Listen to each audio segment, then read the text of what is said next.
Yeah. Now you just getting back to the Greeks. Yes. You were very funny in your speech because you said that we have to pay for Greek culture and we will. At least the Europeans certainly will. The Germans in particular.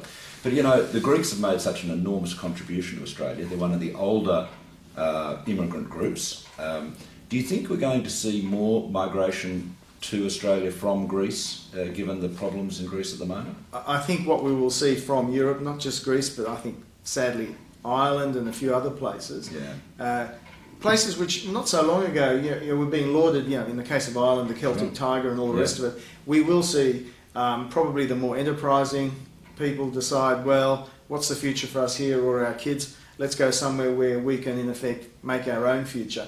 So I believe there will be more of that immigration. And I think, sadly, from Australia's point of view, we have to make sure that, because we run a global non-discriminatory policy, right, we have to make sure that we take people from all parts of the world. We can't just sort of say, well, we'll have a quota from here, a quota from there. We take people from wherever.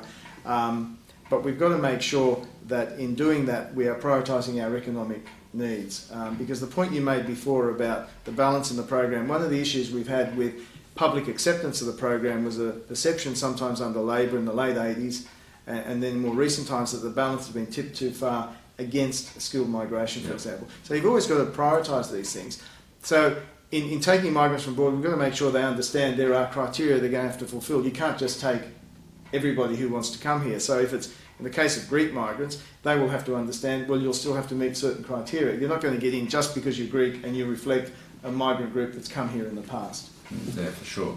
Can I just ask you one other question about the Greek diaspora in Australia? Yes.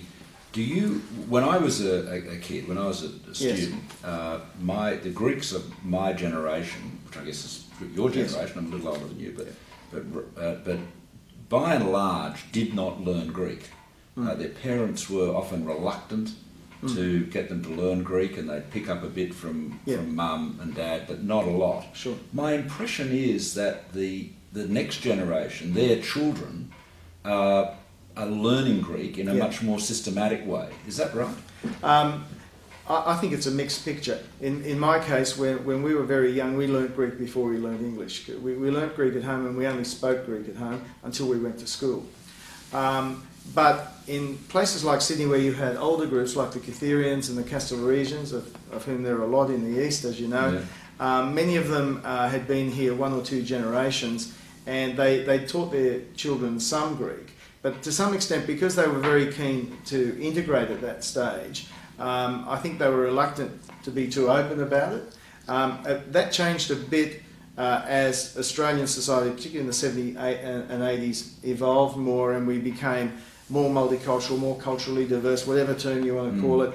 But there was more of a view that you can be, in effect, more open about this. And by that stage, there was a more systematic spread of, say, the afternoon schools, the church schools and whatever. And when I was young, apart from what I learned at home, we, every Monday or Thursday, would go to a Greek afternoon school run by the local Greek church.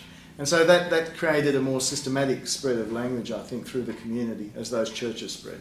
I think it's a great asset because I've always felt that, ideally, if you have as Shakespeare said, a little Latin and less Greek, maybe you'd say a little Greek and less Latin, no doubt.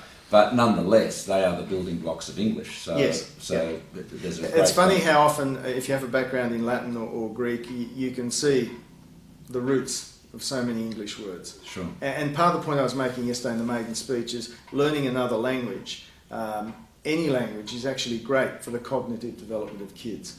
You mentioned Barry O'Farrell earlier on.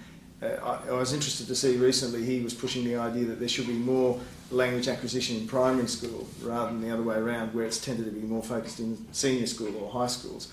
And I think that's right, because kids' brains are so pliable when they're young and so ready to absorb things, that that's the right time to get it into their heads. The other point I was making with all of that, and maybe people will agree or disagree with this, is actually learning the language is also a way to get kids to appreciate other cultures a bit better and about the way other people think.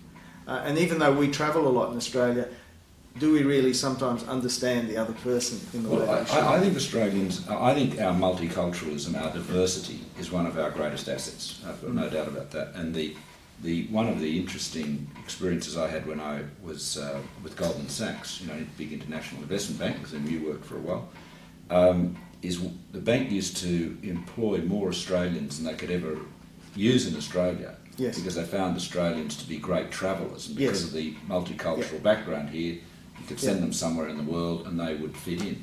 Anyway, Arthur, congratulations, Senator from Wentworth, and it's good to be with you.